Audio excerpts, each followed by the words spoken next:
Olá, boa noite a todo mundo que está aqui. Bom dia, boa tarde, nos momentos seguintes. Hoje nós temos o nosso 14º encontro, é o final dessa disciplina e também o final aqui do nosso ensino remoto, né? Em junho já retornamos às atividades presenciais, o que não quer dizer que a gente não possa continuar com outros eventos e outras lives, né, neste formato, em formato semelhante, sempre pensando na divulgação científica e na popularização científica. Hoje é de maneira especial, então, além do nosso bate-papo aqui, nós teremos uma apresentação de um seminário coletivo ampliado, uma fala minha, uma fala do João Paulo, da Ana Elisa, da Maria Júlia, da Letícia Fernanda, da Letícia Escoto. O nosso tema, então, será estado ambiental, ok? Só avisando que a gente está gravando e depois estará no YouTube. Já temos a concordância, né? De todos que vão aqui apresentar também as suas reflexões. Eu acho que é muito legal isso aí. Bom, eu fiz um texto aqui pequenininho, eu chamei de comunitarismo primitivo, mas é no sentido social e ambiental. Antes, propriamente, desse tema, ou de entrarmos no tema, eu queria ler aqui com vocês 3 passagens bem curtas, selecionadas, do artigo 225 da nossa Constituição Federal de 88, e que traz aí os marcos, digamos, do nosso desenho constitucional ambiental. Então, diz assim o artigo 225, no caput: todos têm direito ao meio ambiente ecologicamente equilibrado, bem de uso comum do povo e essencial à sadia qualidade de vida, impondo-se ao poder público e à coletividade o dever de defendê-lo e preservá-lo para as presentes e futuras gerações. Só este caput daria para fazer um curso, aliás, como já tivemos um na própria UFSCar, só que lá pela ciência ambiental. Só o caput do artigo resultou num curso semestral. A partir do parágrafo 1º, então, nós temos diretrizes para assegurar a efetividade desse direito, incumbindo ao poder público, inciso 1º, preservar e restaurar os processos ecológicos essenciais e prover um manejo ecológico das espécies e ecossistemas. Inciso 2, preservar a diversidade e a integridade do patrimônio genético do país e fiscalizar as entidades dedicadas à pesquisa e manipulação de material genético. Inciso 3, definir em todas as unidades da federação espaços territoriais e seus componentes a serem especialmente protegidos, sendo a alteração e a supressão permitidas somente através de lei. E assim segue o artigo, é relativamente longo. Eu queria fazer mais um recorte, ainda como dispositivo constitucional, e aqui apenas um exemplo da nossa, digamos, salvaguarda, né, na CF 88, quanto ao processo civilizatório. Então, nós teremos, na verdade, que ler de maneira combinada. Diz assim o artigo 23. É competência comum da União dos estados, do Distrito Federal e dos municípios. Inciso 1º, zelar pela guarda da Constituição, das leis e das instituições democráticas e conservar o patrimônio público. Inciso 2, cuidar da saúde e assistência pública, da proteção e garantia das pessoas portadoras de deficiência. Inciso 3, proteger os documentos, as obras e outros bens de valor histórico, artístico e cultural, os monumentos, as paisagens naturais notáveis e os sítios arqueológicos. Impedir a evasão, a destruição e a descaracterização de obras de arte e de outros bens de valor histórico, artístico e cultural. Proporcionar os meios de acesso à cultura, à educação, à ciência, à tecnologia, à pesquisa e à inovação. Inciso 6. Proteger o meio ambiente e combater a poluição em qualquer de suas formas. Inciso 7. Preservar as florestas, a fauna e a flora. Inciso 8. Fomentar a produção agropecuária e organizar o abastecimento alimentar. E aí segue também uma série de outras questões.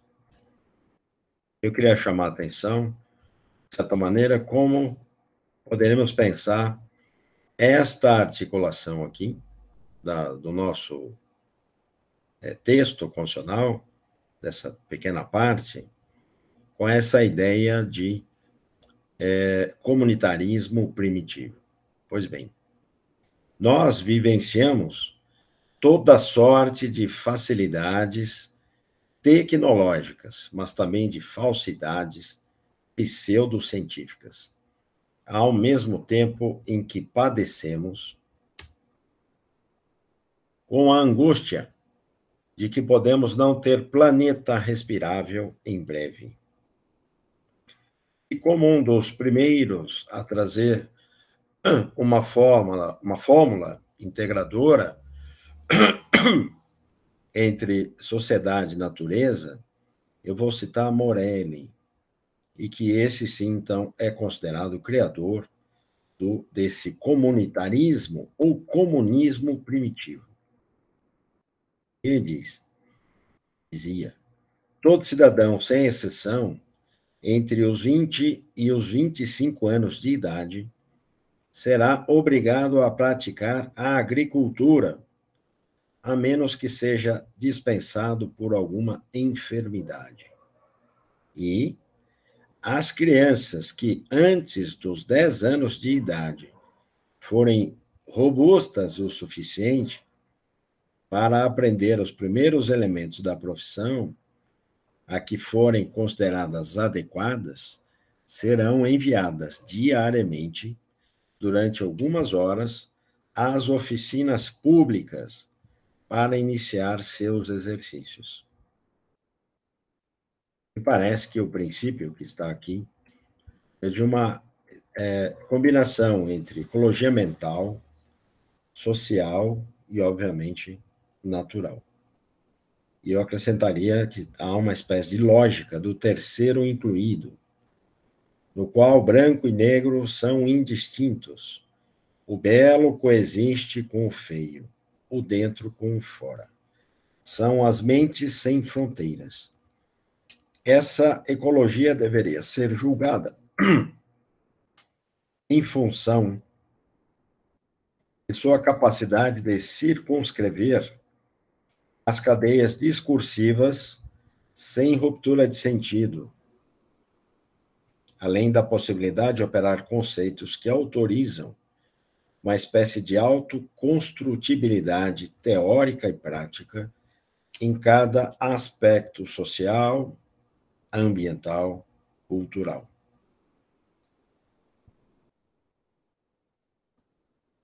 Para esta ideia de ecologia ambiental, tudo é possível, desde as piores catástrofes até as evoluções flexíveis. E para que o equilíbrio da natureza seja mantido, é necessário que haja uma intervenção humana adequada, e principalmente porque a natureza não pode ser separada do mundo da cultura, levando-se em conta que é uma espécie ecológica, ou seja, a intensidade dos processos evolutivos, a racionalidade crescente, o desenvolvimento técnico e econômico não podem ser desatrelados da teleologia, e que é aquela ideia de preservação do meio ambiente para gerações futuras, como eu li lá no artigo 225. Isto é a essência do processo civilizatório.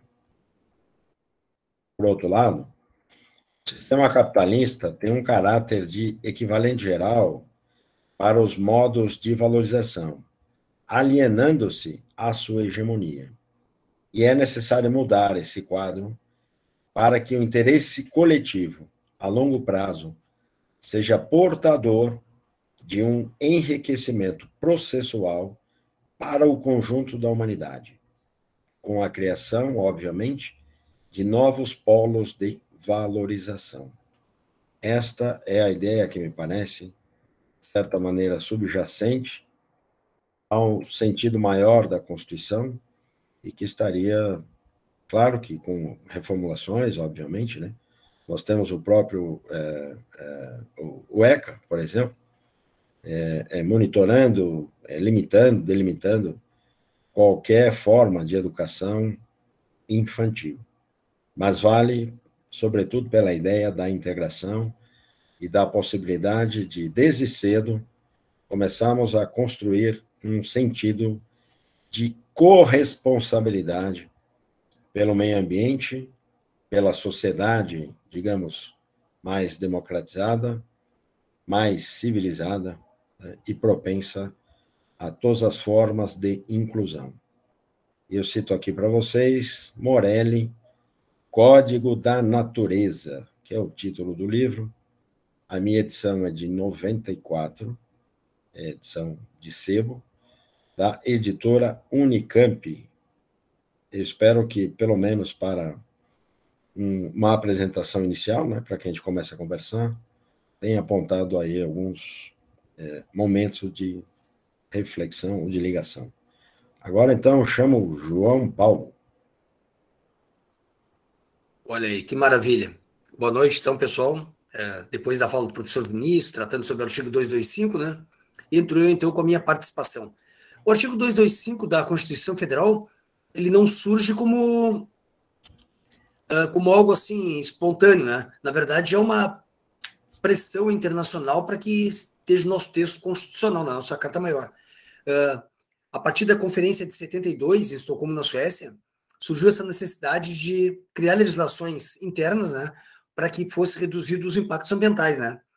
Então, aqui no Brasil, a primeira legislação foi a de 81, a 6938 de 81, aonde prevê, o que a colega mais adiante vai falar, prevê todo o licenciamento ambiental e também prevê o EA-RIMA, né, que ela vai comentar, tá?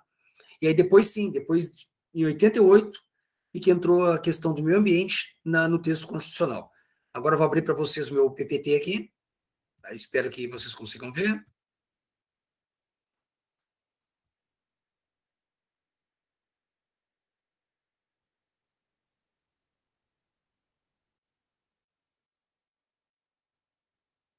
Vamos lá.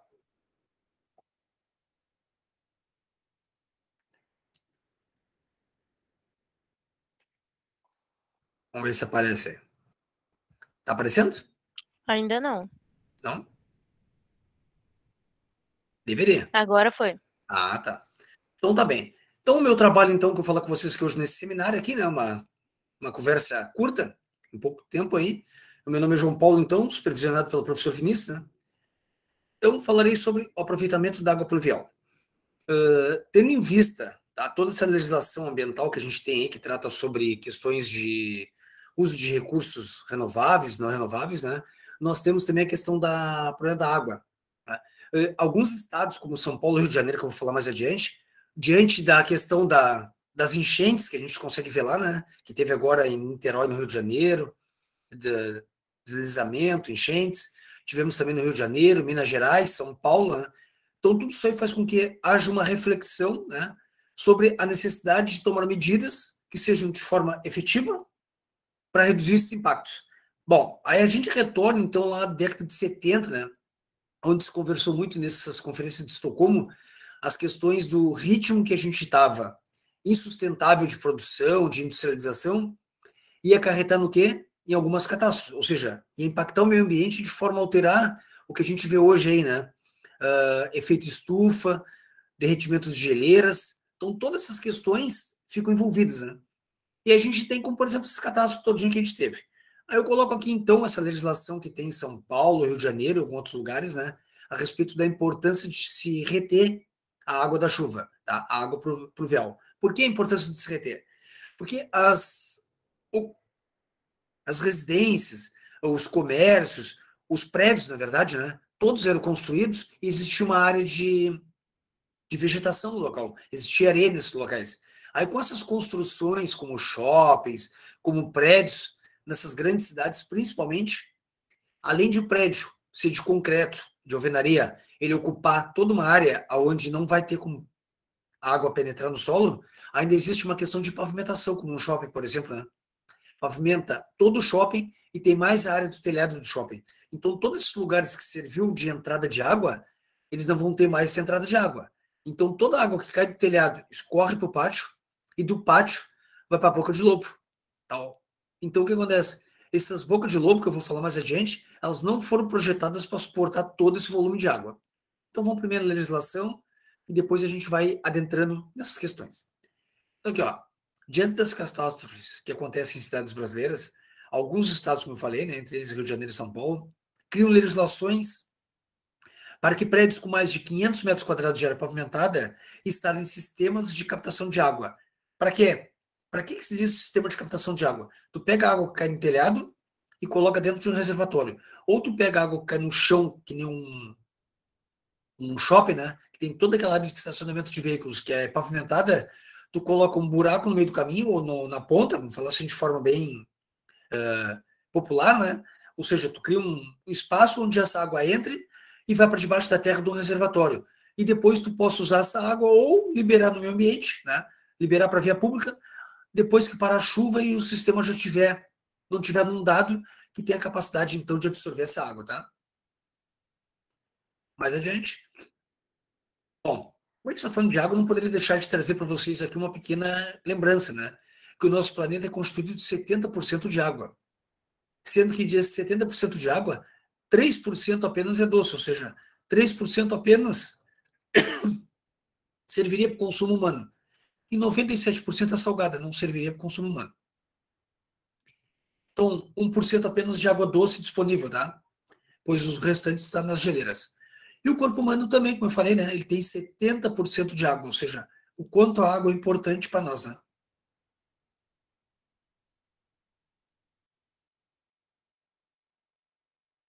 Então, falando da legislação do Rio de Janeiro e falando da legislação de São Paulo, tá?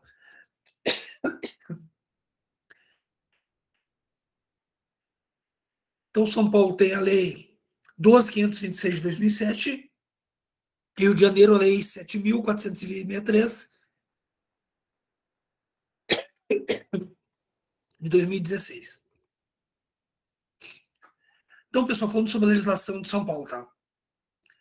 Essa estabelece normas de contenção de incêndios e delimitação de águas pluviométricas. Então, no seu artigo 1º que consta. Desculpa aí, mas eu acabei me engasgando aqui, tava tomando chimarrão. É obrigatória a implantação de sistemas para captação de retenção de águas pluviais, coletadas por telhados, coberturas, terraços, pavimentos descobertos em lotes, edificação ou não, que tenham área impermeabilizada superior a 500 metros. Então é aquilo que prevê a legislação, né?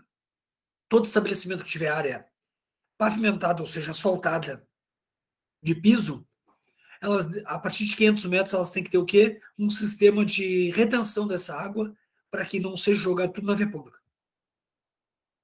Aí no item 1 do artigo, né? Reduzir a velocidade de escoamento da água pluvial para bacias hidrográficas em áreas urbanas, com alto coeficiente de impermeabilização do solo e dificuldades de drenagem. O que significa isso? Solos pavimentados, né, eles não têm dificuldade de escoamento de água. Então, se faz necessário essa retenção. Controlar a ocorrência de inundações, amortecer e minimizar os problemas de vazão de cheias e, consequentemente, a extensão do prejuízo. Ou seja, se a gente reter a água da chuva, vai diminuir essa quantidade, esse volume de água no sistema urbano, né? E, por consequência, vai diminuir os impactos, os prejuízos para as pessoas. Principalmente, que a colega depois também vai falar ali, de populações mais carentes, né? Aquelas que vivem em locais impróprios para a moradia, tá? Contribuir também para a redução do consumo e uso adequado da água potável tratada. Ou seja, o que quer dizer esse item 3? Nós usamos muita água para poder lavar a calçada, para poder irrigar as plantas, né? Então, são águas que podem ser usadas, como o caso da água da chuva, onde a gente vai ter uma água que vai servir, essa água retida, tanto para poder molhar as plantas, como para poder lavar a calçada, né? E até lavar veículo, se for o caso. O Rio de Janeiro criou a Lei 7463 de 2016, tá? Que regulamenta os procedimentos de armazenamento de águas pluviais e águas cinzas para aproveitamento e retratamento de descarga de rede pública e da outras providências. O que seria água pluviais? Água da chuva. E essa água cinzenta que eles chamam? Essa água cinzenta chamada aí, eu chamo de água servida, né? Que são águas resultantes do quê? Da máquina de lavar roupa, do banho, da água de lavar louça, tudo isso a gente chama de água servida, né? No qual eles denominam com água de cinzas, tá? Então, artigo 1º. As edificações públicas ou privadas, constituídas a partir da publicação dessa lei, que têm uma área impermeabilizadas, como telhados e chão, superior a 500 metros, deverão ser dotadas de reservatórios de águas pluviais e águas de cinzas, bem como reciclar as águas de cinzas dos móveis. Né? Ou seja, é tratar essa água servida, né, para poder ser despejada no meio urbano, tá? Inciso 1º. Entende-se por água pluvial a proveniente das chuvas. Entende-se por água cinza proveniente de chuveiros, banheiras, lavatórios, tanques e máquina de lavar roupa, como eu falei para vocês, tá? A reciclagem das águas de cinza será feita pelas edificações que possuam consumo de volume igual ou superior a 20 metros cúbicos por dia, tá? Ou seja, é feito o cálculo mensal, né? E aí divide por 30. Artigo 2º. Os reservatórios de águas pluviais serão de acumulação para uso de fins não potáveis, ou seja, essa água da chuva que ela é guardada em reservatório, ela não é tratada, então ela não pode servir para poder lavar louça, tomar banho, né, e nem para tomar. Ela é feita para quê? Para aqueles fins que não precisa ser potável, como por exemplo, usar para poder dar descarga no banheiro, usar para poder lavar o carro, molhar as plantas, lavar a calçada, isso aí é tranquilo. Artigo 3º. Os reservatórios de água de cinza serão de retardados destinados ao acúmulo de água de cinza e posterior descarga na via pública. Ou seja, a gente viu ali, né? Retém essa água, trata ela e depois coloca na via pública, tá? Artigo 4º. Os reservatórios de águas pluviais deverão ter as seguintes especificidades.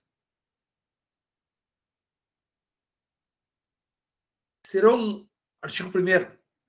Serão construídos reservatórios de acumulação de águas pluviais para fins não potáveis, pelo menos um ponto de água destinado a essa finalidade, nas novas edificações, nos seguintes casos: edificações com mais de 500 metros quadrados, tá? Pisos, pavimento, empreendimentos, né? Com 2 blocos também que atinjam mais de 500 metros quadrados, ou seja, tu pode ter um prédio de 250 e um outro de 251, fechou os dois dentro do mesmo terreno, mais de 500 metros quadrados, ele se enquadra nessa legislação. Edificações de coletas residuais, residenciais, né, comerciais ou mistas, que tenham mais de 30 unidades. Ou seja, se tiver mais de 30 unidades pequenas dentro do terreno, também se enquadra. Legislação, captação e reservação de águas pluviais. O atual modelo de urbanização apresentado na maioria das cidades brasileiras tem se mostrado desordenado e inadequado. É o que a nossa colega vai tratar mais adiante ali a respeito de urbanização, né, e de construções em áreas irregulares e impróprias, tá? Principalmente com relação ao sistema de drenagem. Ao longo dos anos, as superfícies dos solos vão se tornando impermeáveis, ou seja, ruas asfaltadas, ruas pavimentadas, terrenos asfaltados e pavimentados, isso vai fazer com que não haja penetração da água da chuva, né? Uma vez que há a substituição de residências por edifícios e as ruas são asfaltadas, como a gente comentou aí, impedindo que a água das chuvas infiltre, aumentando o fluxo e velocidade da água no sistema de drenagem e a deposição de sedimentos oriundos da lavagem do solo. Ou seja, nosso sistema de drenagem dentro dos municípios, né, ele foi feito para quê? Para suportar um determinado volume. Ou seja, o diâmetro dos canos foi adaptado para um determinado volume. Só que com a modernidade, com a evolução das cidades, nós tivemos prendimentos que acabam compactando, tá? que acabam asfaltando esses locais, né? E aí, como a água não consegue penetrar, que a gente já conversou, elas vão para a via pública. E aí, como o sistema não comporta, a gente acaba tendo enchentes, tá? Principalmente em locais que são impróprios e irregulares, tá?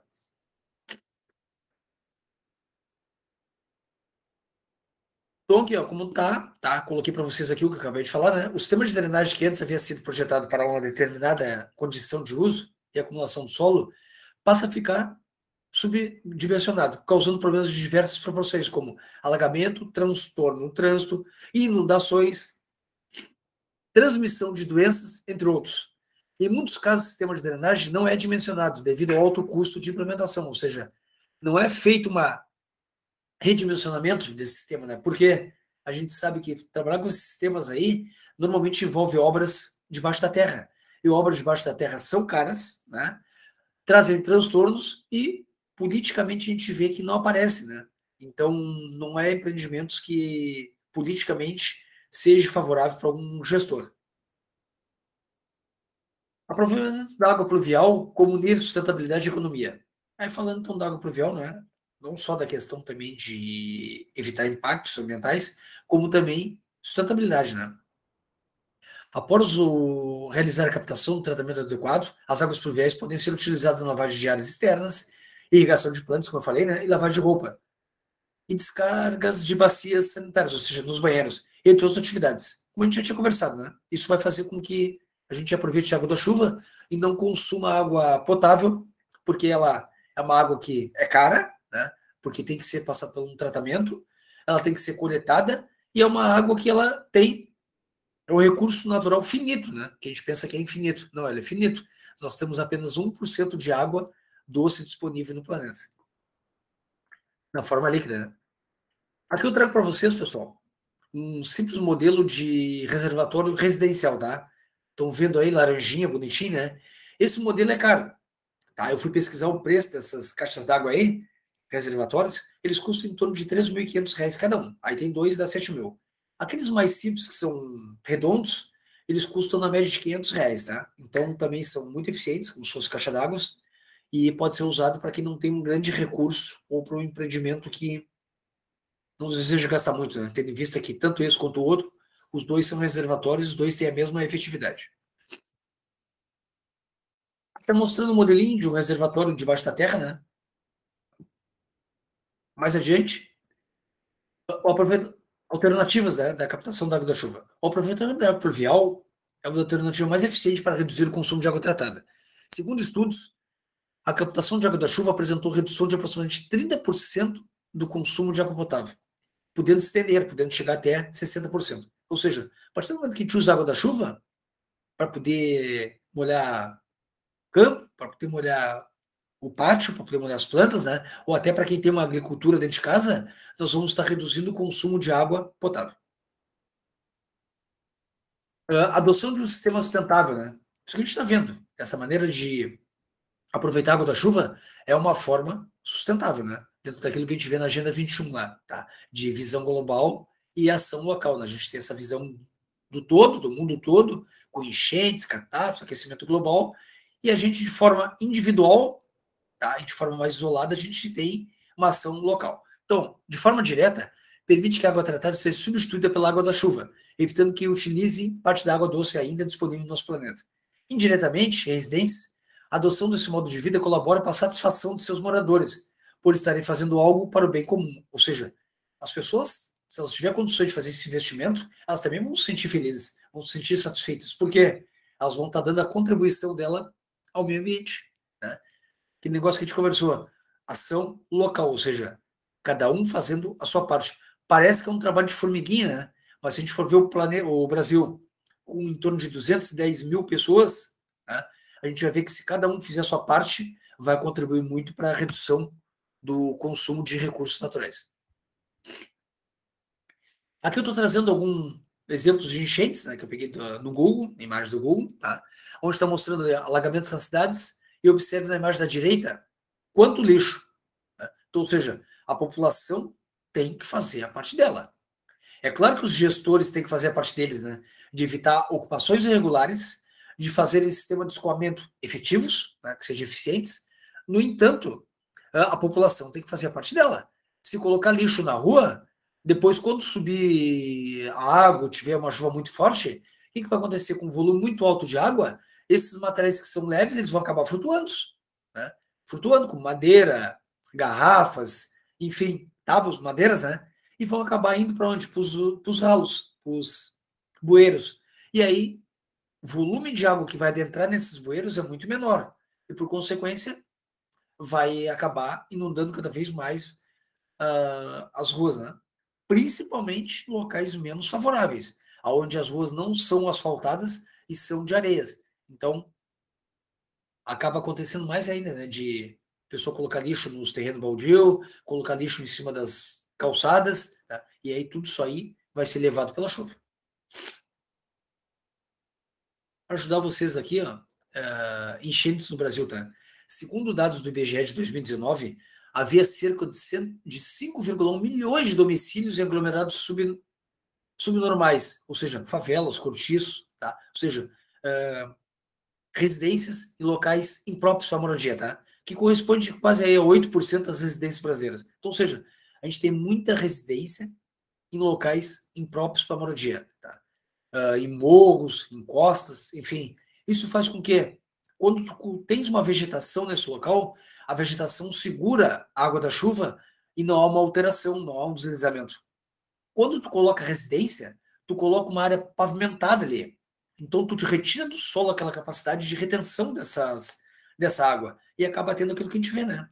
Deslizamento, desmoronamento, enfim, né? E catástrofes como perda de imóveis e o pior ainda, né? Que é a perca maior que a vida.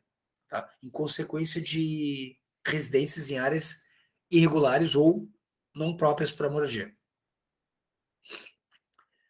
Aí, vendo aqui alguns autores, né? Quase terminando aqui a minha apresentação, algumas soluções que eles identificam como sendo viáveis para que diminua, então, essas enchentes todinhas no Brasil, né, no mundo, e nas grandes cidades e pequenas cidades também, né? Como, por exemplo, rever política habitacional. Olha, é preciso que haja uma política municipal que a gente consiga ver onde é que está sendo instalado esses empreendimentos, né? Ou seja, áreas irregulares não só trazem problemas para o município, mas também para os moradores, né? Então, ali, ó, ofertar boa estrutura e assentamentos regulares, ou seja, trazer estrutura urbana para dentro desses empreendimentos regulares, né? Impedir a concessão de águas e luz a prédios irregulares. Ou seja, o que coloca alguns especialistas? Que se deve impedir que se instale água e luz para empreendimentos e áreas irregulares, que é para quê? Para não estimular a ocupação e para fazer com que essas pessoas saiam dali e procurem junto aos órgãos públicos moradias que sejam financiadas pelo governo federal, né? Como Minha Casa Minha Vida, enfim, outras que tiveram outras nomenclaturas, né? Nos últimos anos agora, tá? Não deve ser regulamentado todo assentamento irregular, pois precisa ser avaliado. Ou seja, tem vários assentamentos irregulares que acabam sendo regulamentados, tá? Porque já moram ali há muitos anos, acabam sendo regulamentados. Mas, segundo especialistas, eles deveriam ser reavaliados para evitar catástrofes como a gente viu em Niterói, no Rio de Janeiro, tá? As reconstruções devem atender às normas para evitar novos acidentes. O que quer dizer? Esses prédios que foram desabados, que forem reconstruídos, eles devem ver se o local que será reconstruído não oferece risco como já ofereceu anteriormente, né? Por isso que ele teve a sua residência, seu empreendimento destruído. Aí, para finalizar, tá? Segundo o especialista, soluções possíveis para diminuir os riscos de enchente nas cidades. Primeiro, aumento da área verde. O que quer dizer? Em vez de tu ter só asfalto, tu vai ter terreno com grama no teu pátio, tá? Isso vai fazer com que a água penetre no solo e não vá para o meio urbano, para a via pública. Aí, como diz ali, ó, quanto mais espaço verde, melhor. Um solo não pavimentado pode absorver até 90% de água da chuva. Ou seja, é um solo pavimentado, tá? Então, um equívoco ali. Telhado verde. O que é o telhado verde? É um jardim colocado em cima do telhado, né? Que serve para quê? Também para absorver a água da chuva, para que ele fique ali nesse telhado verde e não seja, que não escorra para o terreno, que é asfaltado no caso, né? Que possa ser despejado no meio ambiente. Jardins verticais. Tem locais em que não tem como ter jardim horizontal, que é deitado. Então são feitos jardins verticais. O que seria isso aí? São aquelas vegetações, aquelas plantas que ficam nas paredes e só pelos telhados, tá? Seriam os jardins verticais. Jardim de chuva. Seria, na verdade, os pátios com jardim, né? Onde não é asfaltado, é terreno com areia, com grama, onde vai absorver mais água da chuva. Quinto, captação e aproveitamento da água da chuva, tá? Que é aquilo que a gente viu, né? Reservatórios para poder coletar água da chuva. 6. Pavimentos permeáveis, piso com pedras e britas. Ou seja, uma outra maneira também, que é? É tu ter um pátio, que seja uma entrada de carro, enfim, seja lá o que for, com brita, tá? Porque a brita, ela é uma pedra, como se fosse um cascote, e ela permite que a chuva entre, que a água entre. Então, dessa forma, a gente vai ter o solo absorvendo e, ao mesmo tempo, vai ter uma brita, um outro tipo de calçamento, que ele permite a passagem de veículo, permite uma passagem de chuva de forma tranquila, sem trazer transtornos, e ao mesmo tempo ele vai estar absorvendo água pluvial, tá? Outra, reservatório de retenção no pátio. Que é aquilo que a gente viu, né? De reservatório de contenção. Oitavo, bueiros inteligentes, grades para evitar entrada de lixo. O que significa dizer isso aí? Se o bueiro, não sei se vocês conhecem, que é aquelas entradas que tem no meio fio, tá, nas ruas, eles são abertos.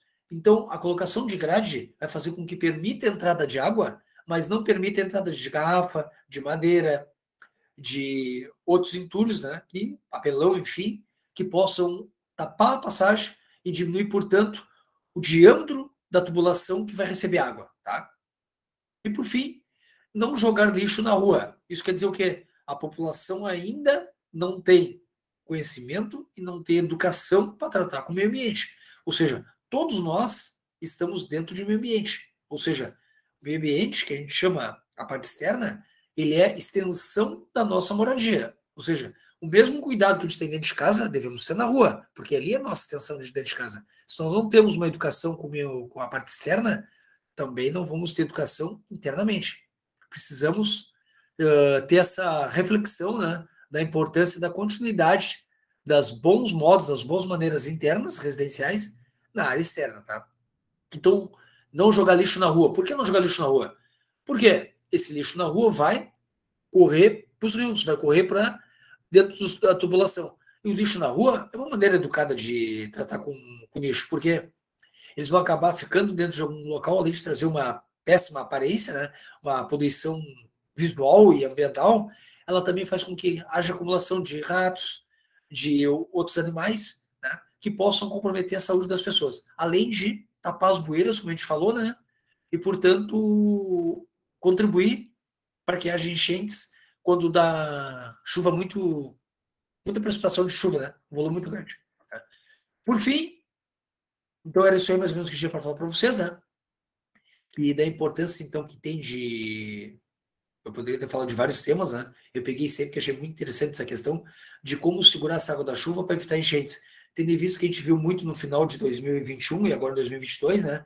Enchentes no estado de São Paulo, Minas Gerais, Niterói, no Rio de Janeiro. Então, são questões que me comovem muito, que me chamam muito a reflexão, né?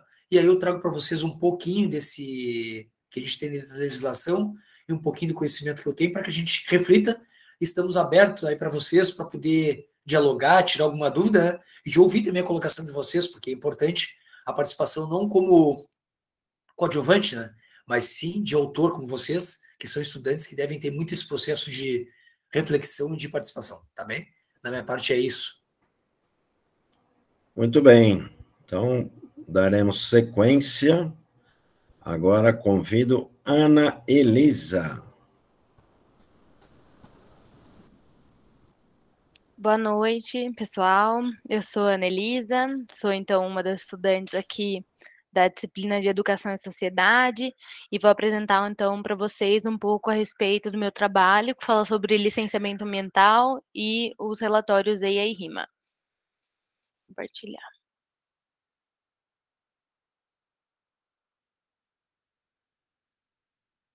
Opa.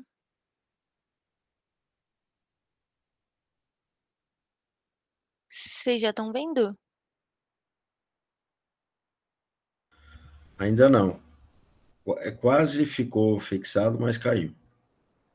Tá, vamos tentar mais uma vez.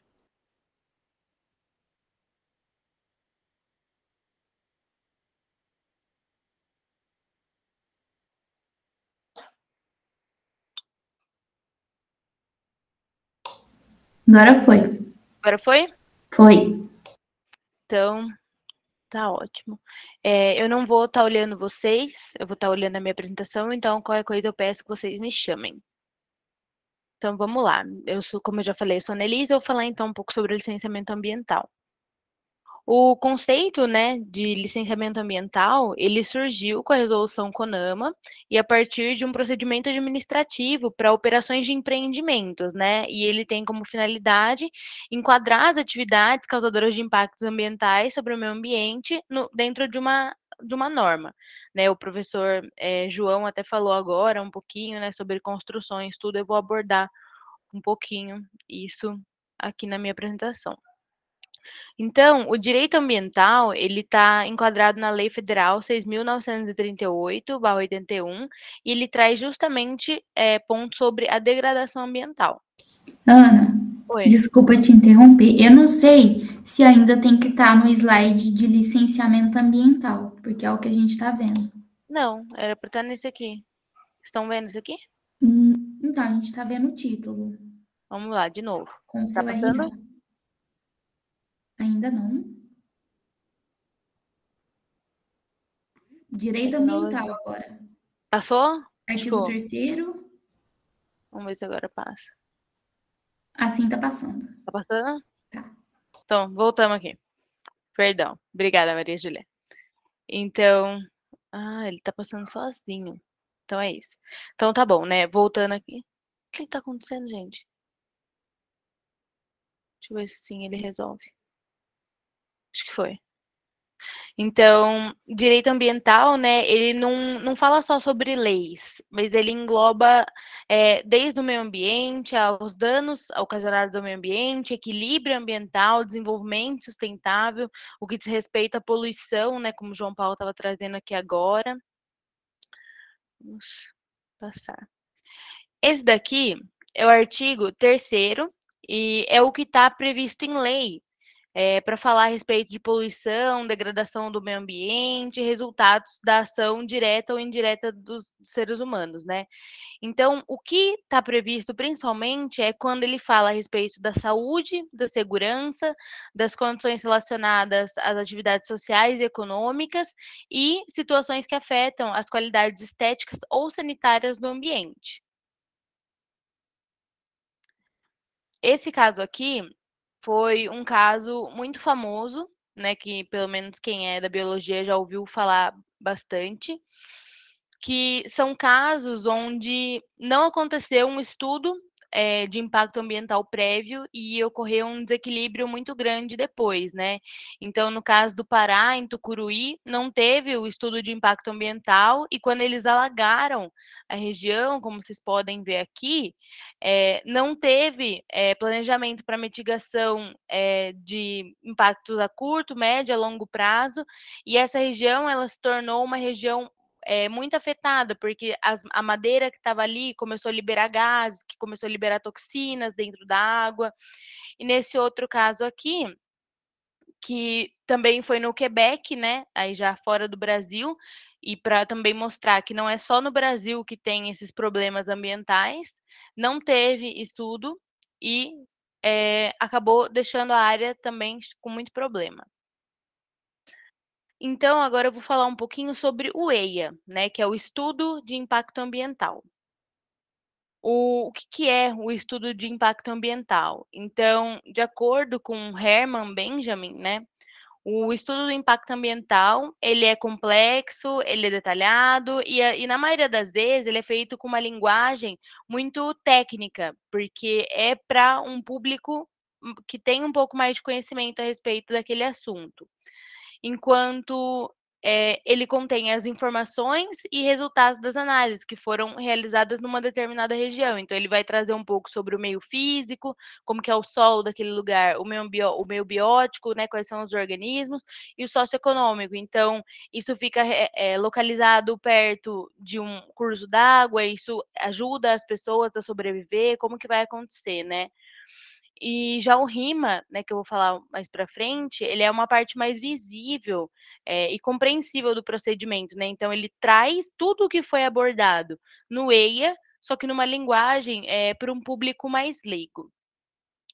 Quando você vai fazer um empreendimento, você tem que solicitar um estudo de impacto ambiental, porque, a pessoa ela tem o dever de procurar o equilíbrio entre a preservação do meio ambiente e ainda, quando necessário, ela vai precisar trazer melhorias para a região que ela tem interesse em explorar. Quando você quer fazer, então, né, essa obra ou qualquer atividade com potencial degradador do meio ambiente, você tem que fazer uma análise para você fazer um controle prévio, a fim de você mitigar possíveis desequilíbrios ambientais futuros, né. Então, no EIA vão ser analisados os riscos de eventuais impactos ambientais, com a finalidade de prevenir eles, corrigir ou ainda compensar quando acontecer a instalação, né. Em alguns casos ainda, a partir do EIA, se encerra uma atividade de empreendimento que ainda nem foi, realizada. E daí uma das, discussões que eu trago principalmente no meu trabalho, né, eu trabalho com desenvolvimento sustentável, que é quando a gente se pergunta o que que é impacto ambiental, né. E aqui eu trouxe uma imagem que se tornou muito frequente nesses últimos anos de pandemia, que é o uso das máscaras e o descarte irregular dessas máscaras, né. Então, o impacto ambiental, de acordo com a resolução do CONAMA, aqui que eu até coloquei aqui embaixo, 001/86, de janeiro de 1986, é qualquer alteração das propriedades físicas, químicas e biológicas do meio ambiente, causada por qualquer forma de matéria ou energia resultante das atividades humanas, seja ela direta ou indireta, que afetem a saúde, a segurança e o bem-estar da população, as atividades sociais e econômicas, a biota e as condições estéticas e sanitárias do meio ambiente. Então, aqui a gente pode ver nessa imagem que altera condições estéticas, altera condições sanitárias, altera o bem-estar de uma população, né, se essa máscara estiver contaminada pelo coronavírus. Então, é um exemplo que a gente tem muito forte nesses últimos anos. E como que surgiu, né, o EIA? No Brasil, ele não nasceu com a moldura que ele tem hoje em dia, porque ele surgiu em pleno regime ditatorial. E ele era tratado como se os responsáveis pela introdução desse relatório quisessem esconder dos grupos de pressão na época. Então, o EIA, ele foi dado pela resolução do CONAMA 23.000, ou melhor, resolução do CONAMA de janeiro de 1986, e elegeu, então, como modalidade de avaliação de impacto ambiental, para todas as obras que foram elencadas no artigo 2. Eu vou trazer no próximo slide, então, detalhes de como que é esse artigo 2, mas eu não vou me aprofundar, porque ele é um artigo super extenso, que ele contempla vários pontos, do que ele considera atividade, moderadora. Só que é importante ressaltar que essa resolução do CONAMA, ela foi editada antes do regime constitucional. E na época não havia nenhuma disposição nomeada como proteção ambiental. Vamos ver se passou. Então, aqui, né, eu trago um pouco do artigo 2, como vocês podem ver, ele é super denso, então eu não vou me aprofundar, mas aqui ele fala assim, ó, dependerá de elaboração de estudo de impacto ambiental e respectivo relatório de impacto ambiental a serem submetidos à aprovação de órgão estadual competente do IBAMA, de caráter supletivo, licenciamento de atividades modificadoras do meio ambiente, daquele CID. Então, por exemplo, construção de ferrovia, construção de estrada, extração de combustível. Na próxima página, ele ainda cita, ó, projetos urbanísticos acima de 100 hectares, projetos agropecuários, então ele é bem amplo e apesar dele ter 18 tópicos, né, as principais matérias que ele coloca como atividade modificadora no meio ambiente, que é tratada ainda como competência legislativa da União, ele traz principalmente os temas defesa e proteção de saúde, jazidas, minas e outros recursos minerais, metalurgia, floresta, caça, pesca, água, que é um pouco do que na época do regime ditatorial era tido como importante, sabe? Não era tanto hoje em dia a preocupação com o plástico, preocupação com o impacto do que a gente faz nos oceanos. E do ponto de vista jurídico, né, existe a lei maior. E no artigo 225, no inciso 4º, ela traz sobre a obrigação do poder público exigir, na forma de uma lei, para qualquer instalação de obra ou atividade potencialmente causadora de degradação do meio ambiente, um estudo prévio de impacto ambiental, né? E esse estudo tem que ser publicado para todo o público ter acesso. Então, ele também não restringe, né, os empreendimentos, de fazer, essa avaliação ambiental e, na verdade, né, ele trata isso como uma avaliação de impacto ambiental, que seria o AIA, né, e não o EIA, que é só um estudo de impacto ambiental.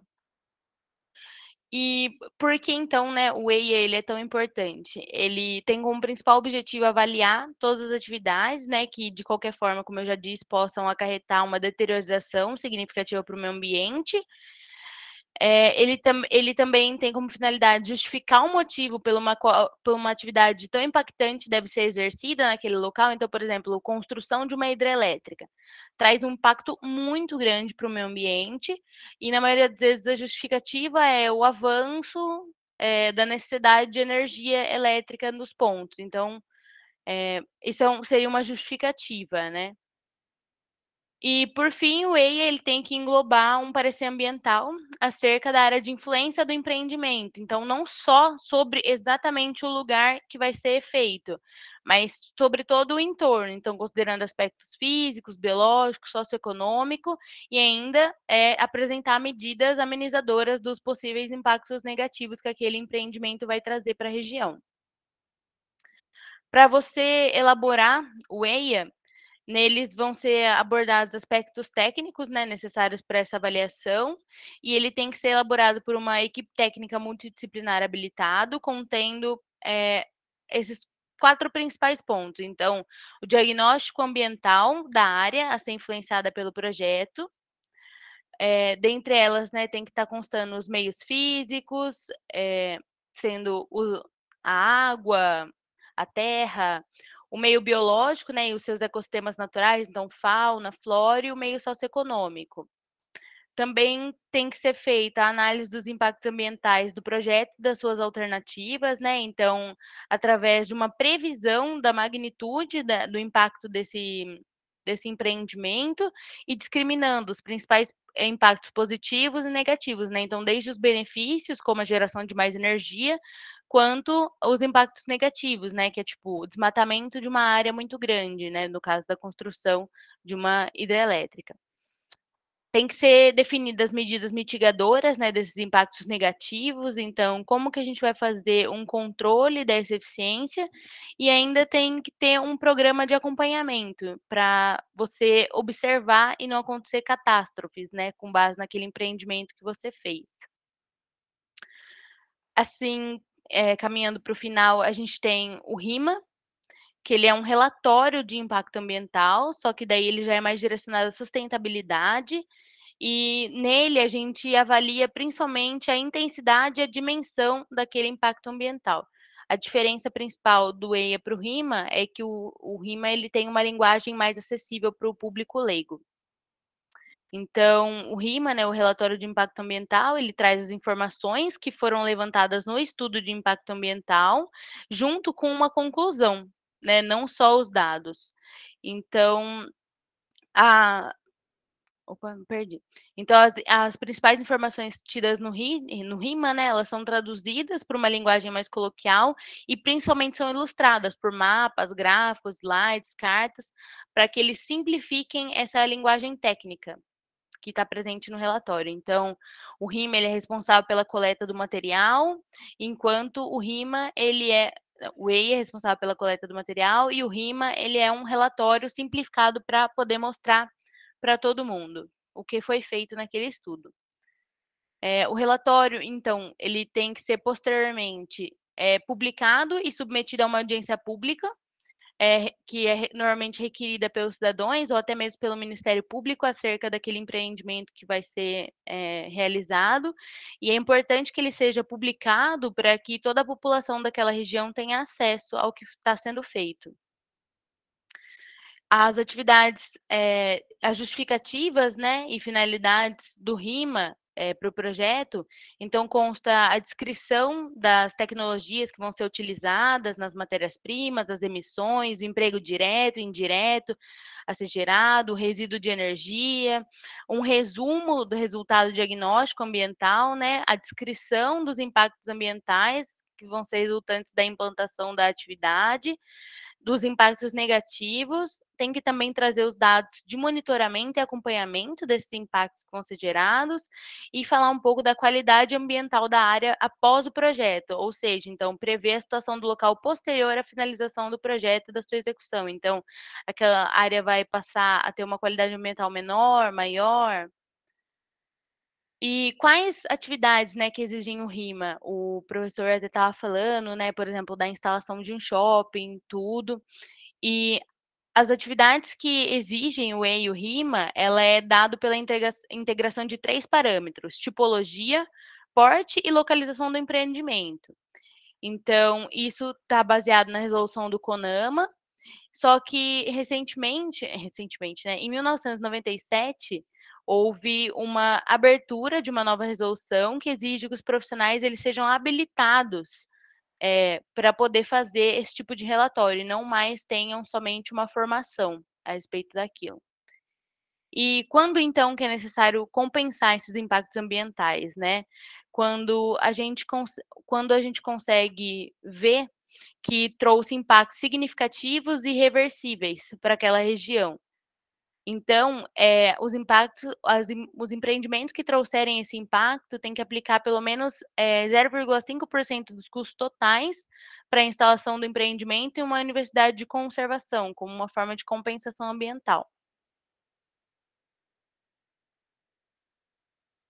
Então, aqui a gente pode ver, né, uma imagem que é bem chocante, então, de uma construção ao lado de uma área bem verde, né? Então, para você viabilizar os empreendimentos próximos a áreas naturais, unidades de conservação, empreendimentos urbanos, você necessita desse documento, né, desse estudo. Esse daqui foi um pouco da minha apresentação. Fiquei um tanto quanto nervosa, porque eu não gosto de saber que eu estou sendo gravada e que vai ser disponibilizado isso depois para várias pessoas verem. Eu fico pensando que eu não posso falar coisa errada e acaba saindo muita coisa errada, então eu peço desculpas por estar nervosa. Aqui, então, um pouco da bibliografia que eu utilizei para a construção desses slides. E queria deixar um muito obrigada ao professor Vinícius, ao professor João, né, pelo todo o empenho e dedicação nessa disciplina, e falar que me fez aprender bastante. Então, muito obrigada, pessoal. Muito obrigado, Anelisa. Não se preocupe, porque aqui todo mundo fica um pouquinho nervoso, tem uns cacos, né, pelo caminho, no bom e no mau sentido. A minha mão tá pingando suor aqui. Mas é assim mesmo, não se preocupe. Eu acho que é uma certa tendência que, de alguma maneira, vai se repetir, né? Uhum. E é vocês ocuparem os seus espaços, enfim. Eu acho que foi muito legal. E o principal mesmo é romper as primeiras barreiras, né? Depois vem com mais naturalidade, com mais calma. Mas foi muito bom. Eu acho Obrigada, que professor. todo mundo aprendeu bastante aqui. Tá bem? Quem quiser, depois eu posso colocar um link para a apresentação para ler melhor, né, as informações lá no nosso ambiente virtual de aprendizagem. Seria ótimo. Aliás, já aproveitando aqui, fica o convite, né, pedido, para que todo mundo deixe algum material lá também, né, sobre o seminário. Reforçando, acabei de colocar um artigo lá sobre o estado ambiental. O João Paulo acabou de postar um artigo que acaba de ser enviado para uma revista também. Muito bem, então, dando sequência, chamamos agora Maria Júlia. É com você. Vamos lá.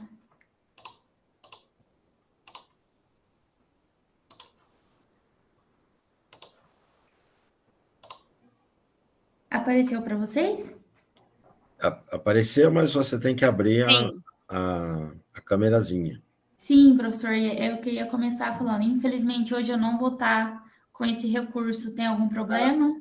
Não, tudo bem, não tem problema. Tá certo. Então, boa noite, né, novamente, professores e colegas. Minha apresentação hoje, ela vai ser uma apresentação / um programa de ensino-aprendizagem a partir de uma situação-problema. Meu nome é Maria Júlia, sou uma das discentes aí, né, que compõem o corpo de alunos da disciplina de Educação e Sociedade, sob coordenação do professor Dr. Vinícius e também do professor Dr. João Paulo. E a situação-problema que eu pensei é a crescente urbanização da região próxima ao córrego do Monjolinho, no município de São Carlos, e as consequências dessa urbanização para o meio ambiente. Então, aí, fazendo uma breve contextualização, considerando o processo de modificação da paisagem, a gente pode citar aí como principal causa dessa alteração do meio o processo de urbanização. E esse processo implica, né, em alguns impactos. Dentre eles, a gente vê os mais marcantes, né, a poluição, as chuvas ácidas, as ilhas de calor, a inversão térmica, as enchentes, como foi muito bem pontuado aí anteriormente pelo professor João, o deslizamento de terra, o aumento do escoamento superficial, o despejo de efluentes sanitários nos corpos hídricos e também a proliferação de doenças. E vale ressaltar aqui, né, como a gente está contextualizando, falar também do município que está localizado, né, o Monjolinho. O município de São Carlos, localizado na mesorregião de Araraquara, está sobre a bacia do Rio Paraná. Quanto à sua área urbana, ele encontra-se sobre a bacia hidrográfica do Rio Monjolinho, um dos principais mananciais do município, com captação de água a ser distribuída nas residências. E essa distribuição, ela é de extrema importância, né, visto que ela abastece aí todos os dias a demanda de São Carlos.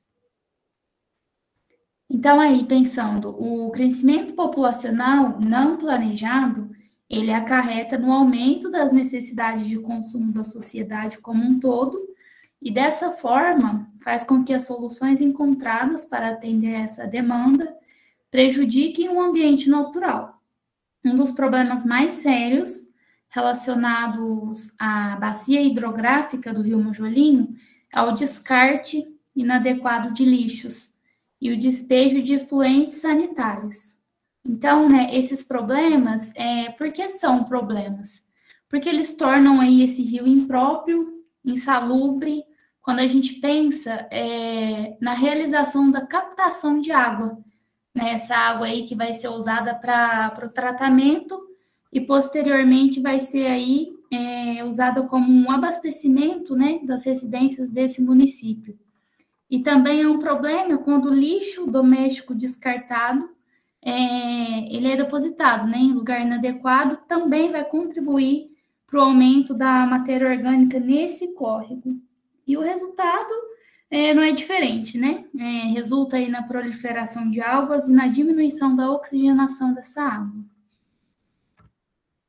Aí eu pensei, como é um programa, né, uma apresentação em um programa, eu pensei em 3 processos de aprendizagem para a gente estar realizando aí com o público que reside nesses locais. O primeiro processo é a modelagem. Será preparada uma aula expositiva sobre as características gerais do córrego do Monjolinho e a sua importância para o município de São Carlos. Nessa aula também vai ser apresentada as consequências do descarte inadequado de lixo e de dejetos sanitários para a preservação da água que será captada pelo SAAI, aí de São Carlos, né, que é o Serviço de Abastecimento de Água e Esgoto. O outro processo é o de modelação. Nesse processo de aprendizagem, o funcionário do SAAI demonstrará na prática a forma correta para realizar o descarte do lixo doméstico. Durante a demonstração, a população ela vai estar no lugar de observador, para que essa população possa adquirir o aprendizado e, posteriormente, né, reproduzir essas ações que o funcionário vai estar exercendo. E o último processo é o reforçamento. Acontecerá a apresentação da aula expositiva e, após a aula, a comunidade residente próxima ao córrego do Monjolinho será separada em 6 grupos para participar de uma gincana com duração de 1 semana, que é o tempo estimado até a próxima visita, né? No caso, eu pensei na gente voltar nesse local para ver se eles estão pondo em prática o processo de aprendizagem que foi realizado com eles. Então, aí vai durar 1 semana, e que é o tempo, né, até a gente voltar. Os grupos, eles serão azul, vermelho, verde, amarelo, marrom e cinza, e tais grupos serão responsáveis, respectivamente, pelos seguintes materiais: o grupo azul pelo papel, o grupo vermelho pelo plástico, o grupo verde pelo vidro, o grupo amarelo pelo metal, marrom pelo orgânico e o cinza pelos materiais não recicláveis. E essa gincana ela tem como objetivo avaliar se a população compreende as consequências negativas do descarte inadequado próximo às águas do córrego. Então, dessa forma, eles terão 7 dias para recolher os lixos da região e, consequentemente, a equipe que recolher a maior quantidade, e aí entra o reforçamento. Então, aquela equipe que recolher, né, a maior quantidade, vai ser usada uma balança, né, para averiguar o peso. Essa equipe vai ganhar ingressos para uma sessão de cinema, além de pipoca e refrigerante, como forma de reforçar, né, reforçamento, em busca de assegurar que a manutenção da limpeza daquele ambiente, ela seja diariamente executada. E, então, o comportamento objetivo final, que eu pensei, né, que a gente espera, é desenvolver um comportamento mais consciente dos moradores da região, lá do Monjolinho, de maneira a fazer com que tais pessoas auxiliem na limpeza urbana, a fim de diminuir ou evitar, né, a poluição dos arredores do Monjolinho no dia a dia. E assim, né, como bateu muito bem com as falas do professor João, busca-se atingir uma ação humana mais equilibrada, portadora de boas práticas ambientais, sobretudo pensando aí no bem comum da humanidade. Aqui são as referências e agradeço aí pela atenção dos colegas, dos professores. Muito obrigado, Maria Júlia. Foi ótimo, foi muito legal. Me fez lembrar o tempo todo aquele início lá da leitura do artigo 225, né? Como sendo uma obrigação, como sendo uma corresponsabilidade. Na verdade, é uma obrigação pública de fazer, mas que também carrega o princípio da corresponsabilidade. Porque defender o meio ambiente, é claro que cabe ao poder público e ele deve ser cobrado. Mas, como você bem ressaltou, cabe ainda a nossa especial atenção para as nossas práticas, né, individuais e também sociais, em relação ao meio ambiente. Lembrando que também A Anelisa, quando trouxe aquela foto da máscara jogada no chão, é uma ideia muito clara disso, né? Do quanto, de fato, a gente precisa de muita educação ambiental. Muito obrigado, Maria Júlia. Agora chamo Letícia Fernanda. Agora sou eu, então, professor. Vamos abrir a telinha. Professor, o senhor precisa se acalmar. Sabe isso? Eu sou um pouquinho ansioso. Peraí. Gostei dessa sua observação.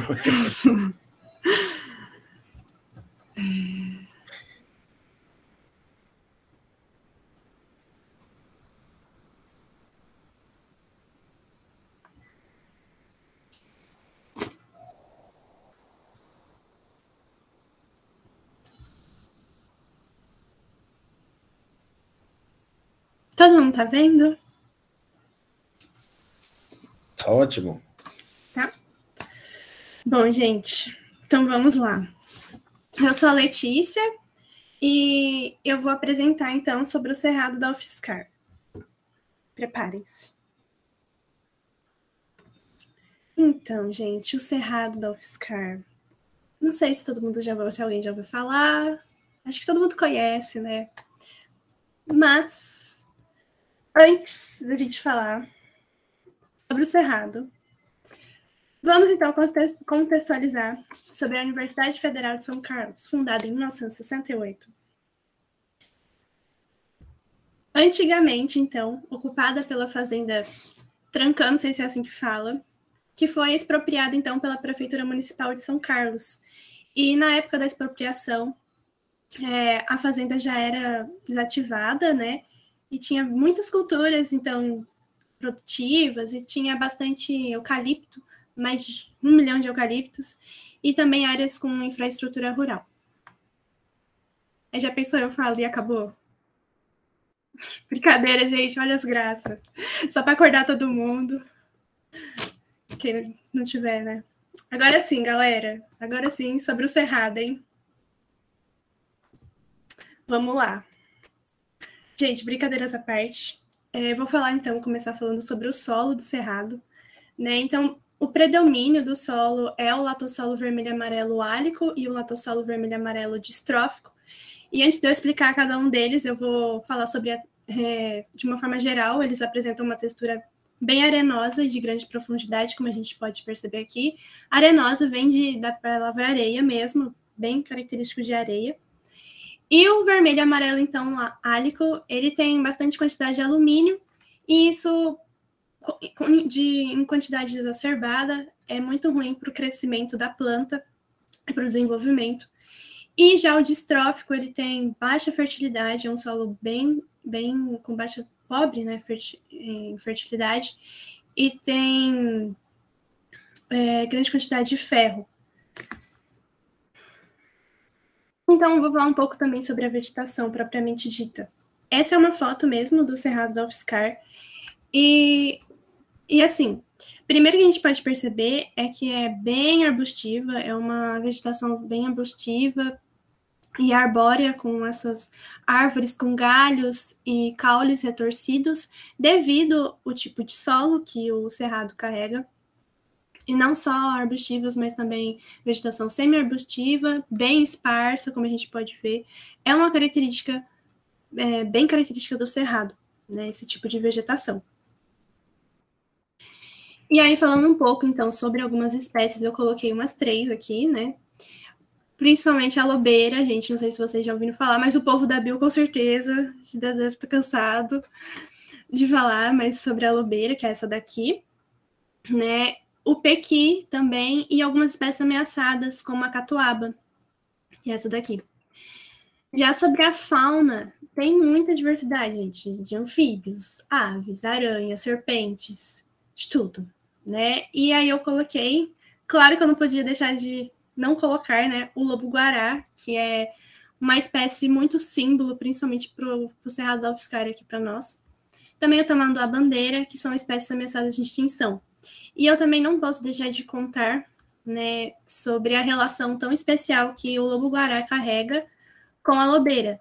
Porque a lobeira vem fruto do lobo mesmo, é devido a essa relação essa relação ecológica entre eles dois. Porque ao mesmo tempo que o lobo-guará, né, ele tem uma dieta muito rica, muito diversificada, ele é onívoro, então... E uma dessas coisas que ele come bastante é a lobeira. E além do benefício, então, alimentício, né, que o fruto oferece, também ele é muito bom para o lobo especificamente para a redução de parasitas, de infecção parasitária. Em contrapartida, quando o lobo-guará ele come, né, a fruta, as sementes estão lá, quando ele defeca, acaba dispersando essas sementes. E não só isso, que é uma importância muito grande, porque distancia essas sementes da planta-mãe, né, impedindo o endocruzamento, então, possibilita uma maior variabilidade genética entre essas plantas, o que é importantíssimo para a sobrevivência das espécies. Ele também, quando a semente passa pelo sistema digestório do lobo, acaba quebrando a dormência dessa semente. O que seria isso? Ela consegue germinar com mais facilidade depois. Então, né, é uma relação muito, muito interessante, é uma relação bem única entre eles dois. Não podia deixar de contar. Gente, falando então sobre o Cerrado, o espaço também não é restrito apenas à comunidade acadêmica, muito pelo contrário. Muitas pessoas acabam indo para andar de bicicleta, passear, realizar caminhada, corrida, ou mesmo desfrutar apenas de um contato com a natureza, né? E também não posso deixar de falar da trilha da natureza. Né? Não sei se alguém conhece, se o pessoal conhece, mas a ideia então surgiu lá em 1986, a partir de um grupo de professores do Departamento de Botânica. E assim, antes de eu falar do objetivo propriamente dito do projeto, ele desenvolve, né, algumas ações de educação ambiental. Então, eles visitas monitoradas, cursos, oferecem cursos, oficinas, né, e possibilitar, então, que a comunidade acadêmica e a comunidade de São Carlos e da região, ela acaba se envolvendo, né, entenda a importância da conservação ambiental. Então, o objetivo do projeto é exatamente esse, aproximar a comunidade, tanto interna quanto externa, de uma área natural, né, que é de extrema importância, e orientar esses estudantes para atuarem como monitores. Muitos alunos da Bio já vi serem monitores da trilha da natureza, né, para realizar essas variadas atividades e possibilitar essa experiência, né, de uma interação com a comunidade. Mas, assim, como que funcionam essas visitas? Né? O que acontece? O que é realizado? Primeiro que o percurso, né, da trilha é de aproximadamente uns 2 quilômetros, e são realizadas várias coisas, né? Uma delas são as dinâmicas sensitivas, que promovem maior interação, então, com os visitantes e o meio ambiente que se encontra. Algumas paradas para abordar as características da vegetação, observação da fauna, né? Não só os animais propriamente dito, mas às vezes de pegadas, essas coisas, é muito legal. Também entender a importância do fogo natural e a problemática do fogo antrópico, porque assim, tem essa diferença. Para o Cerrado, não sei se todo mundo sabe, mas é importante as queimadas naturais do Cerrado. Um desses motivos, por exemplo, é a quebra de dormência de algumas plantas, que só é possível graças a essas queimadas, e aí permite que as plantas germinem. O que é muito diferente do fogo antrópico, porque já não é uma coisa natural, não é uma coisa que está, né, do ciclo, e aí esse fogo antrópico que acaba ocorrendo degradação da mata, né, e também tem desmatamento, e aí ocorre a fragmentação dos habitats. E tudo isso vai fazer com que o equilíbrio ecológico seja completamente desequilibrado, né, e também essas visitas acabam proporcionando uma interação entre os seres vivos presentes na área, né, da observação. E aí eu também queria trazer como que ficou na pandemia isso, né, já que foram proibidas as visitas pela UFSCar, né. Então foi preciso que o projeto se reinventasse, e foi muito legal o que eles fizeram, então o podcast da Trilha da Natureza, Não sei se alguém já conhecia, mas eu trouxe um pouquinho aqui para a gente ouvir só um pouquinho, né, que é o especial 30 anos da Trilha da Natureza, que eles postaram no dia 12 de abril. E vamos ouvir só um pouquinho para vocês entenderem.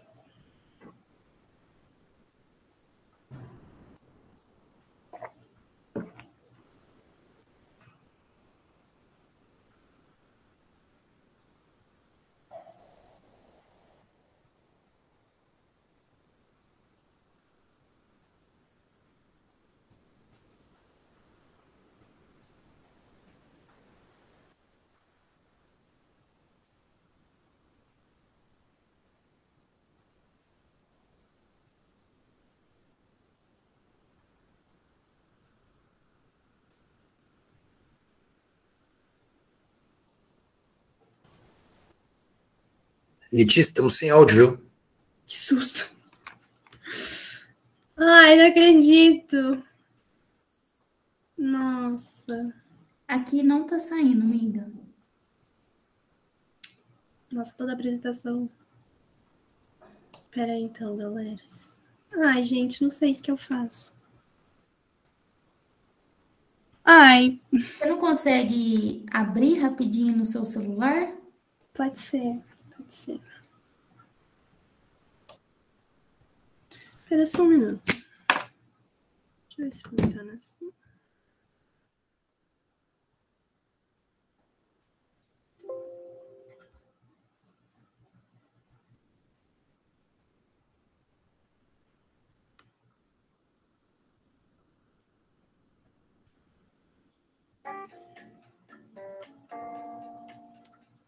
Foi? Olá, Foi? boas-vindas, ouvintes. Você está ouvindo o programa Trilha da Natureza. Cada entrevista foi pensada com muito cuidado Vocês pela conseguem nossa ouvir equipe de agora? curadores. E nossos convidados vão tratar de forma acessível tópicos variados sobre o cerrado e educação ambiental. Ai, devia ter feito isso. Então, mas- fiquem à vontade para curtir essa nova temporada do programa Trilha da Natureza.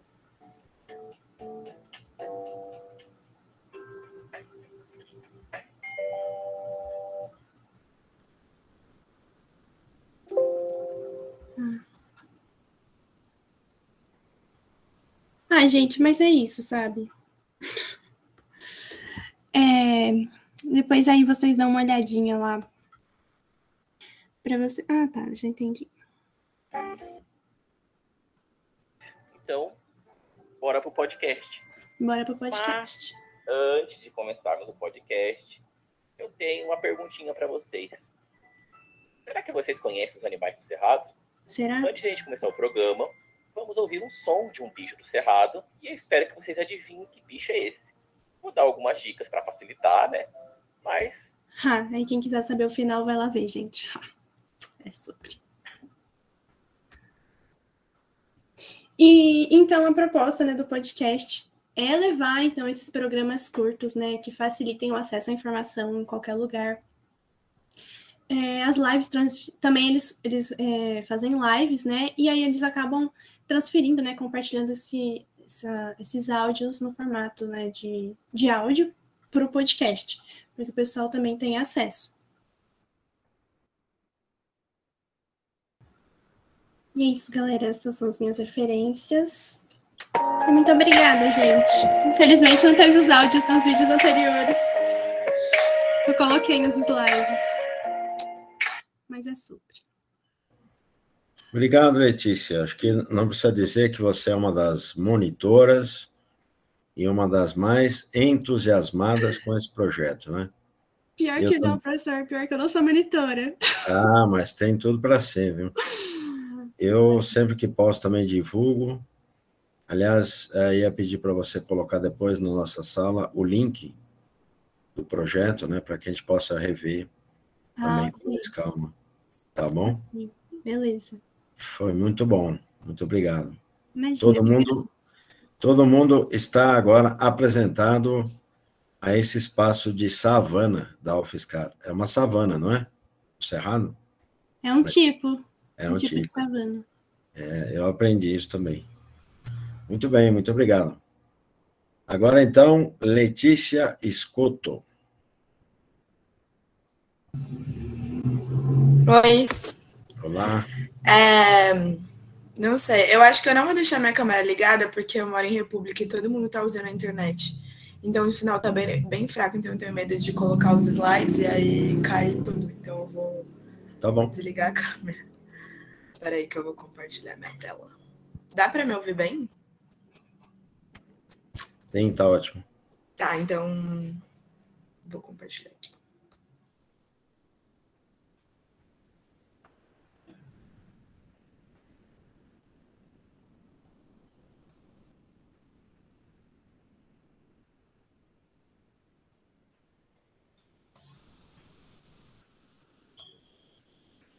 Dá para ver?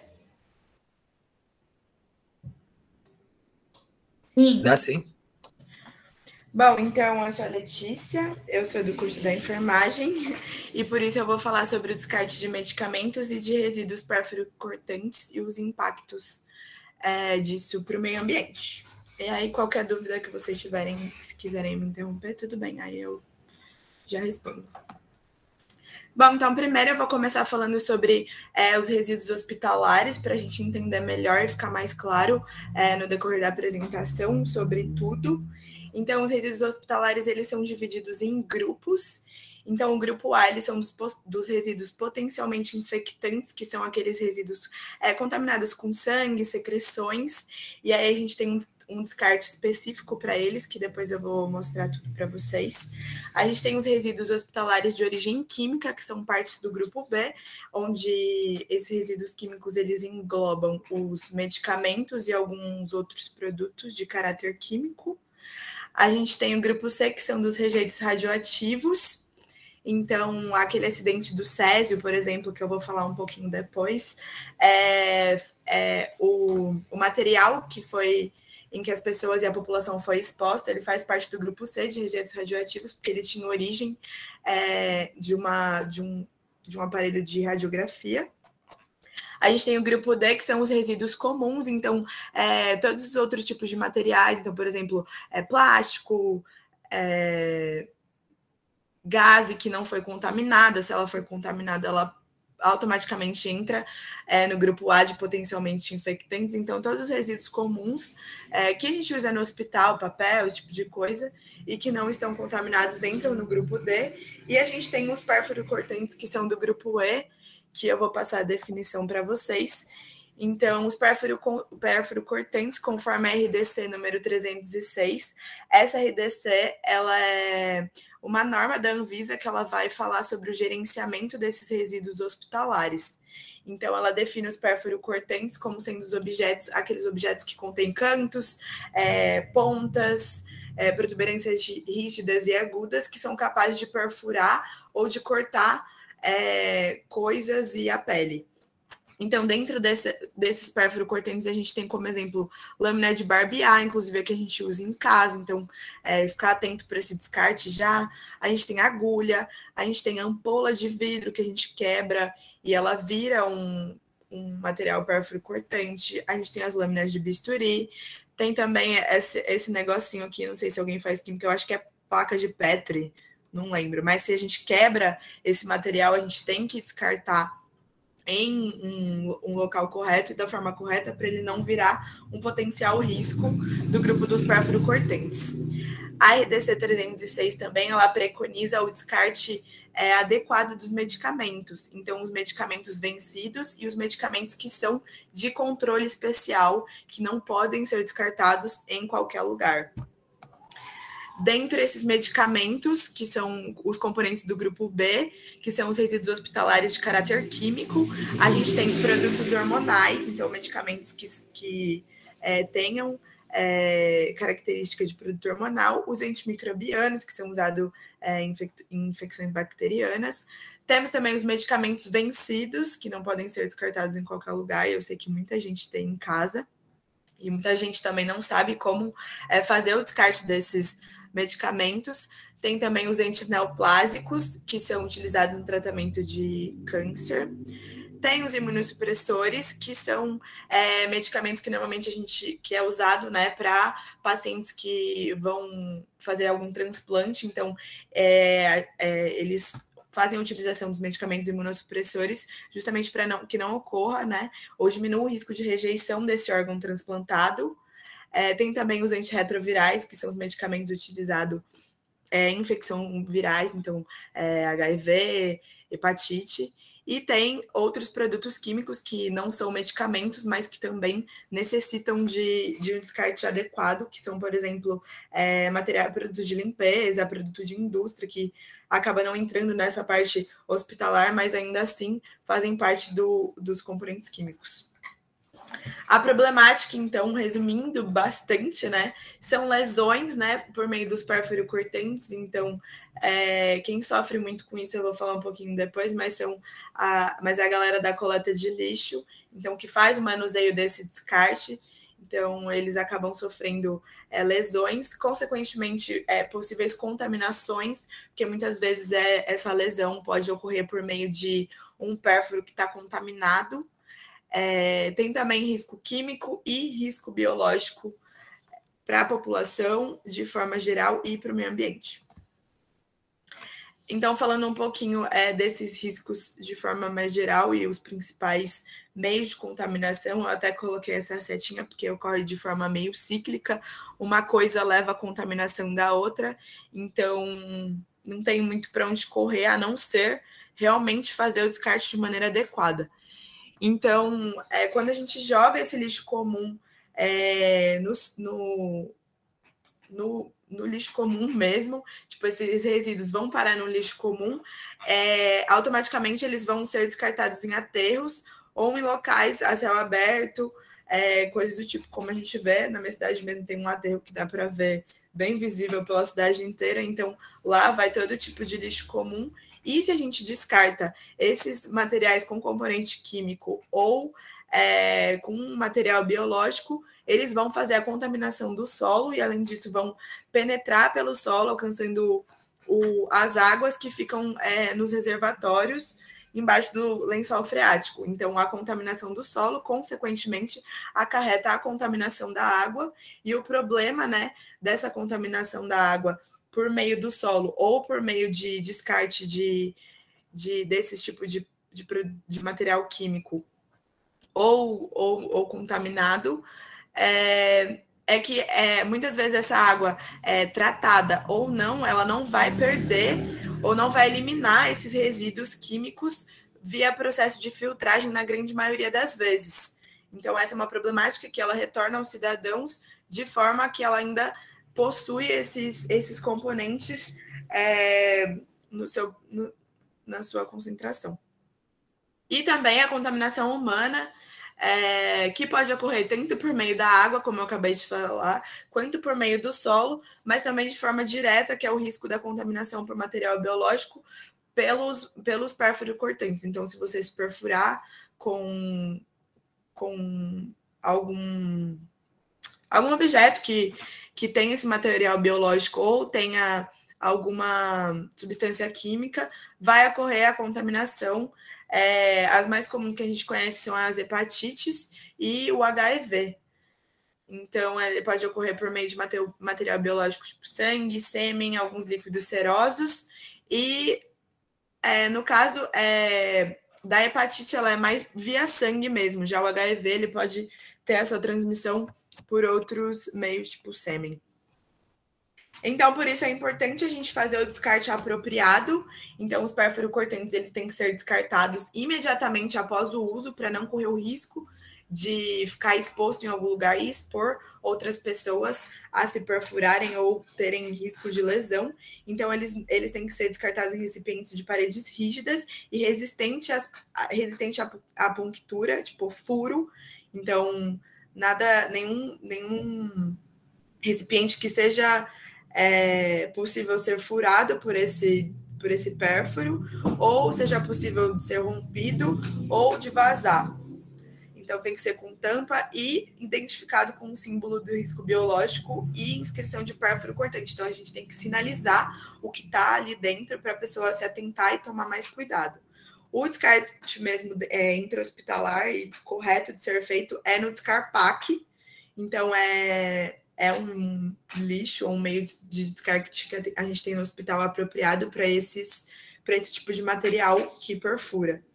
Já os medicamentos vencidos e sólidos, eles devem ser acondicionados em um recipiente de materiais rígidos e adequado para cada tipo de substância química. Então, a depender da substância química, ela vai necessitar de um recipiente específico para o seu descarte.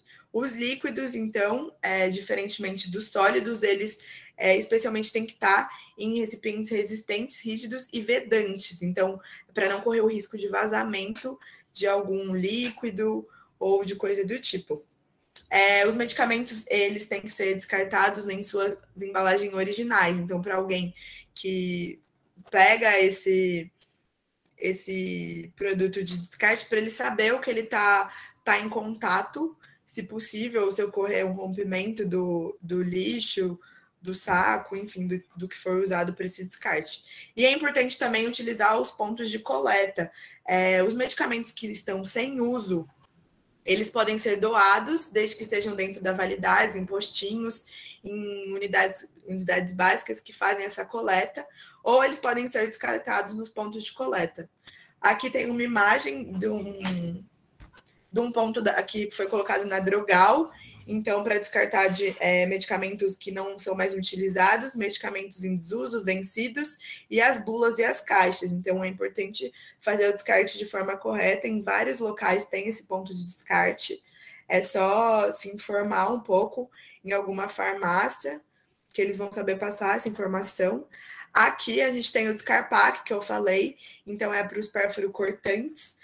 Como vocês podem ver, ele tem um passo a passo de montagem que a gente precisa seguir justamente para manter essa segurança de quem faz o manuseio desse Descarpac e do descarte dessa caixa. E aqui tem um Descarpac de coloração diferente, que são para pérfuro cortantes e que tenham resíduo químico na sua composição. Então, por exemplo, ampola de medicação. Normalmente a gente quebra a ampola para fazer a medicação. E aí, além dela ser um pérfuro cortante, ela tem conteúdo químico dentro dela. Então, aí a gente descarta aqui nesse Descarpac laranja. E aqui a gente tem o lixo branco, que é muito usado no hospital, que é para fazer o descarte do grupo A, que eu falei lá no comecinho, que são os resíduos que possuem substância potencialmente contaminada. Então, a gente faz o descarte no lixo branco e ele passa pelo processo de incineração para não correr o risco de contaminar ninguém. Voltando aqui um pouquinho, o processo de incineração em si, ele já tem um grande impacto para o meio ambiente, né? Então, é uma coisa a se pensar também. Aqui eu coloquei um pouco das orientações sobre as condutas a serem tomadas quando a gente sofre uma perfuração. Então, principalmente, eu acho que vale essa conscientização para ser passada para as pessoas que a gente conhece ou que não têm acesso a esse tipo de informação, mas que fazem coleta, fazem manuseio de resíduo hospitalar. Então, é bem importante.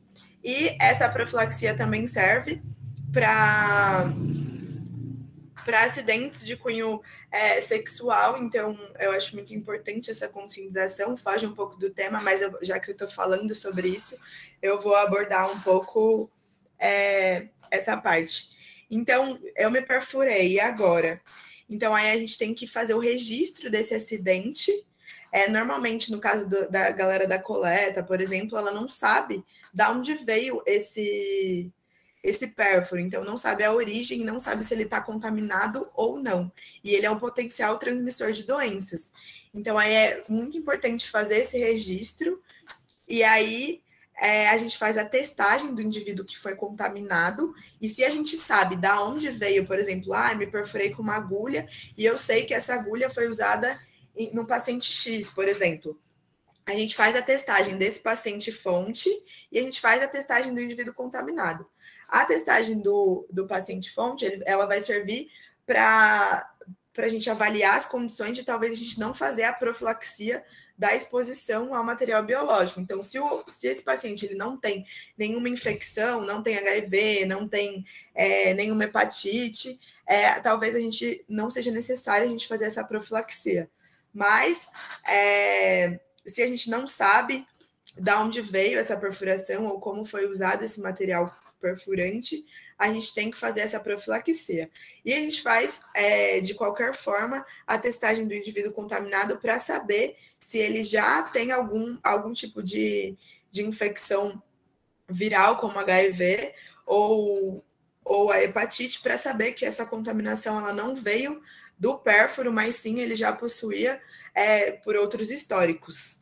E a profilaxia ela vai depender de um conjunto de itens, que é o tipo da exposição e essas testagens. Aí a gente faz a PEP, né, que a gente chama de profilaxia após exposição, e essa PEP ela deve ser feita até 72 horas após exposição ao HIV e até 7 dias após a exposição ao HBV. Então, essa PEP ela tem que seguir esse protocolo e esse prazo, porque senão ela não vai mais ser feita, porque esse é o tempo que foi estudado e que é divulgado que ela vai ter maior efetividade. Então, passando disso, talvez ela não seja tão efetiva e por isso que a PEP não é aplicada. Essa profilaxia após exposição, como eu falei, ela pode ser usada em acidentes de cunho sexual. Então, por exemplo, estava tendo algum tipo de relação e rompeu o preservativo, não conheço o meu parceiro não tem exame, eu vou, então, fazer essa notificação e dar início na PrEP para fazer essa profilaxia.